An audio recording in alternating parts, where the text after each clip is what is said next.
یہ ہمارا المیہ ہے۔ میں جو پہلے بات کر رہا تھا نا، آپ اتنے لوگ یہاں بیٹھے ہیں، آپ آج ایکسپیریمنٹ کر رہے ہیں۔ آپ اپنے علاقے میں، اپنے شہر میں، اپنے محلے میں درس حدیث کا اہتمام کریں، درس قرآن کا اہتمام کریں۔ اس کے لیے آپ کو اجازت لینا پڑے گی۔ ڈپٹی کمشنر آفس سے آپ کو اجازت لینا پڑے گی، پھر اپنے علاقے کے متعلقہ تھانے میں اطلاع دینا پڑے گی، جبکہ جو آپ درس قرآن کا اہتمام کر رہے ہیں یا درس حدیث کا جو آپ اہتمام کر رہے ہیں، اس میں بے جا لاؤڈ سپیکر استعمال نہیں ہوگا، اس میں کوئی چرس پینے والا، کوئی بنگ پینے والا نہیں آئے گا، اس میں کوئی جیب کترا نہیں ہوگا، بلکہ جو لوگ درس قرآن سننے آ رہے ہیں، جو لوگ درس حدیث سننے آ رہے ہیں، وہ باوضو ہو کے آئیں گے، بڑے اہتمام سے بیٹھیں گے، 1 گھنٹہ 2 گھنٹہ وہ درس سنیں گے، اس کے بعد چلے جائیں گے۔ لیکن اس کے لیے آپ کو اجازت نامہ لینا ہوگا، اس کے لیے آپ کو اجازت کی ضرورت پڑے گی۔ اور پھر اگر آپ کے گاؤں میں، آپ کے علاقے میں، آپ کے محلے میں، آپ کے شہر میں کوئی آپ کا مخالف ہے، وہ آپ سے حسد رکھتا ہے،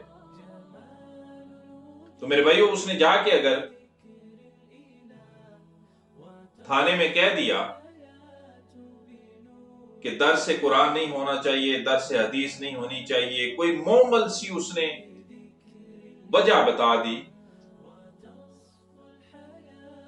تو پھر آپ سے جواب لیا جائے گا، وہ جی محلے والے آپ سے تنگ ہیں، شہر والے نہیں چاہتے۔ ایسا ہوتا ہے کہ نہیں ہوتا؟ میں تنقید نہیں کر رہا، میں کسی کی دل آزاری نہیں کر رہا، یہ حقیقت ہے، یہ صحیح بتا رہا ہوں میں۔ اور یاد رکھیے، اگر اسی محلے میں، اسی شہر میں، اسی گاؤں میں، اسی علاقے میں، اسی ضلع میں اگر میلہ مویشیاں ہوگا،